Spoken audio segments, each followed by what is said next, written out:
এই রিয়ালতো ব্রিজ কিন্তু তুলনামূলক ভেনিসের ভিতর সবচেয়ে বড় ব্রিজ। আমার একসময় মনে হচ্ছে যে আমি পুরান ঢাকায় আছি কিনা। এর ভিতরে প্রায় 85,000 বর্গফুটের বেশি মোজাইক রয়েছে, যার সম্পূর্ণটা সোনায় তৈরি। রাইট নাও আমি এখন ভেনিসে আছি, সো এক্সপ্লোর করছি ভেনিস।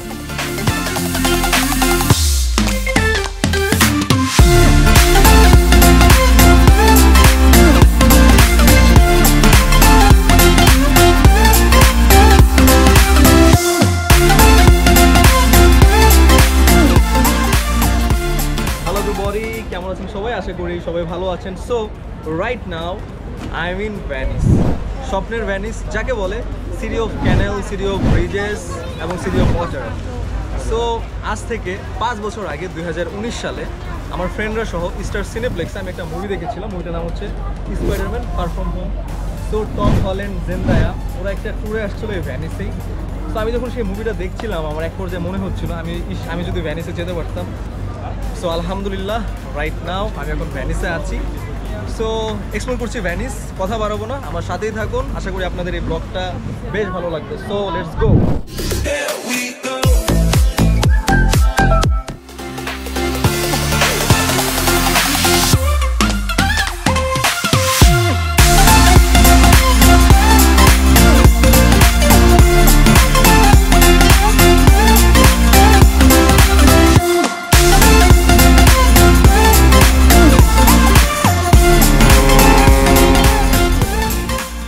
বছর ধরে এই ভেনিস ছিল কিন্তু ইউরোপের সবচেয়ে ধনী বা বড়লোক শহর।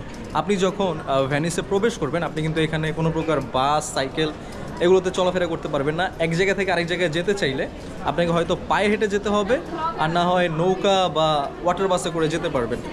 আর এই ভেনিসে কিন্তু সর্বমোট প্রায় 170টারও বেশি ক্যানেল রয়েছে এবং 400টারও বেশি ব্রিজ রয়েছে, যেগুলো মোটামুটি ছোট ছোট ক্যানেলগুলোর উপর দিয়ে ব্রিজগুলো যায়। আর এখানে গ্র্যান্ড ক্যানেলও রয়েছে। গ্র্যান্ড ক্যানেল এই ভেনিসের মধ্য দিয়ে গিয়েছে, যেটা পার করার জন্য, ক্রস করার জন্য টোটাল 4টা ব্রিজ ইউজ করা হয়।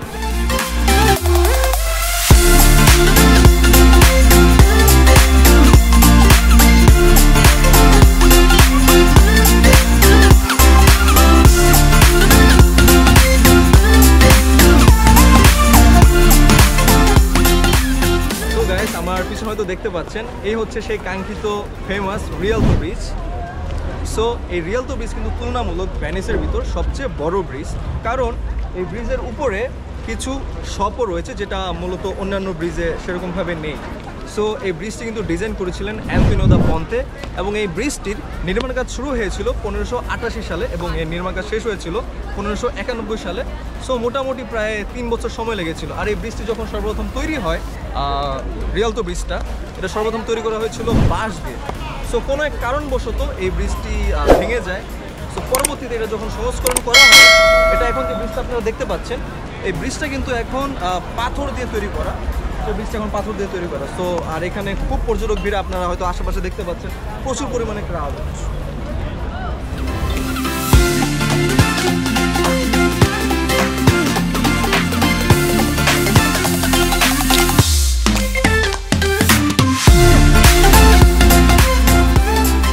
এখানে সবাই ছবি তুলতে ব্যস্ত, ছোট বাচ্চা থেকে শুরু করে সবাই আছে এখানে। গ্রুপ ছবি তুলছে, ভিডিও তুলছে, স্ন্যাপ করছে, সবাই সব কিছু করছে এখানে।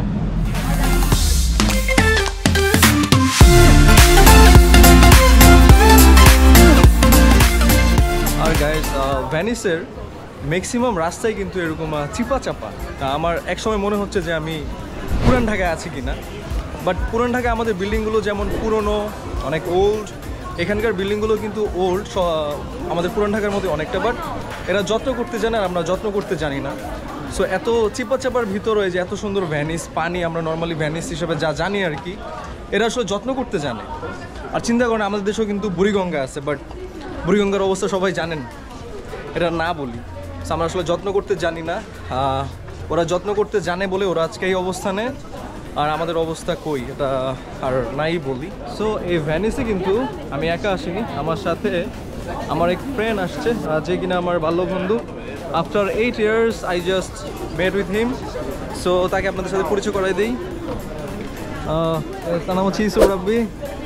তো বন্ধু বলো তোমার বলার আছে বন্ধু, কথা নাই, তুমি তো সব বলতাছো, বলতে থাকো। তোমার কেমন লাগতেছে বলো? তুমি ভ্যানিসে, সে যদিও ভ্যানিসে থাকে।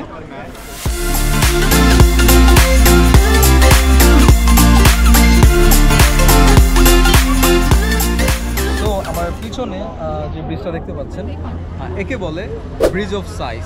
যে ব্রিজটি মূলত ব্যবহৃত হতো আসামিদের পার হওয়ার জন্য। আর এই জিনিসটা হচ্ছে এখানকার ভ্যানিসের প্রাচীন কারাগার। সো কারাগারে যাওয়ার জন্য এই ব্রিজটা মূলত ইউজ করা হতো।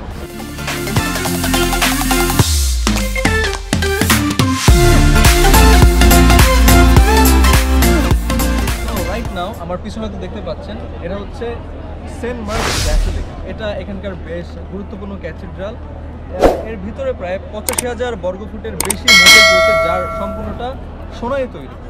আর এটাও ঠিক সেম 1200 বছর পূর্বে তৈরি করা হয়েছিল। আর আমার পিছনে তো আরেকটা জিনিস দেখতে পাচ্ছেন, 4টা ঘোড়া। সো এই 4টা ঘোড়া একে বলা হয় horse's of Saint mark.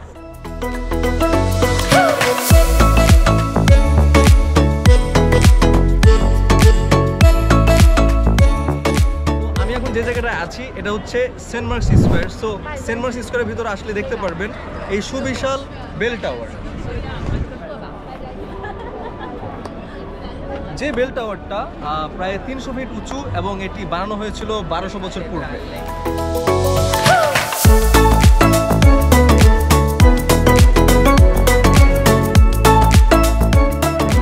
So আমার পিছনে যে ভবনটা দেখতে পাচ্ছেন একে বলে ডজেস প্যালেস। সো ডজ ছিল এখানকার রাজা।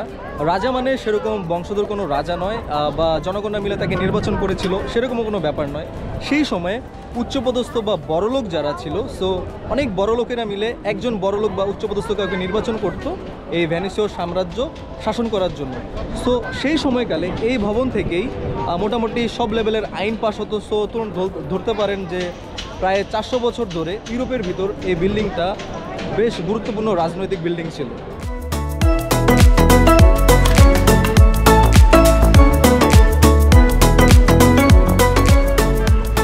তো বন্ধু কি অবস্থা তোমার বলো, ভ্যানিস কেমন লাগছে তোমার? সেই বন্ধু, এই জায়গায় 6 বছর যাবো থাকতে থাকতে এখন আর এটার কোনো মজাই পাই না। কোনো মজাই পাও না? ওকে, বাট আমার জন্য কিন্তু দারুণ, কারণ আমি এখানে ফর দ্য ফার্স্ট টাইম আসছি। সো ওর কাছে এটা আসলে সেরকম কোনো কিছুই লাগে না, কারণ সে এটা দেখতে দেখতে সে বরঞ্চ বোরিং হয়ে গেছে, তার কাছে বোরিং লাগে। আমি তাকে প্রশ্ন করছি যে ভ্যানিস কেমন, সে জাস্ট নর্মাল অ্যান্সার দেয় যে ভ্যানিস ভালো, খারাপ না, এইভাবে উত্তর দিচ্ছে আর কি। বাট আমার ভালো লাগছে, কারণ আমার প্রথম সময়, এই তো অবস্থা আর কি।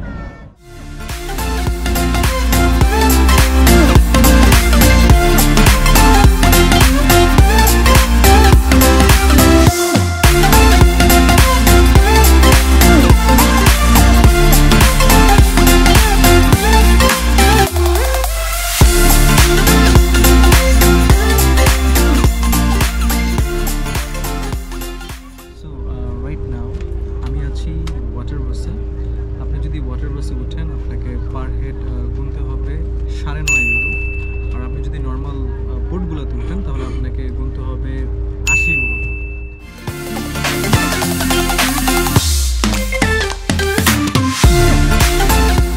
তো গাইস, এই ছিল আপনাদের সবার প্রিয় পছন্দের ভ্যানিস। আশা করি ভ্যানিস ব্লগটা আপনাদের বেশ দারুণ লাগবে। সো আমি যেহেতু এখন পুরো বের হয়ে গেছি, তো আশা করি খুব শীঘ্রই আরও অন্যান্য দেশে আমি ভিজিট করব, আপনাদেরকে শো করাবো। সো আজকের কথা না বাড়াই, আর অবশ্যই নেক্সট ব্লগ খুব শীঘ্রই আসবে। সো ততদিন পর্যন্ত সবাই ভালো থাকুন, সুস্থ থাকুন, আর অবশ্যই আমার পাশেই থাকবেন। আর হ্যাঁ, like, comment, share and subscribe করতে কিন্তু ভুলবেন না। সো আজকের কথা না বাড়াই, বাই বাই।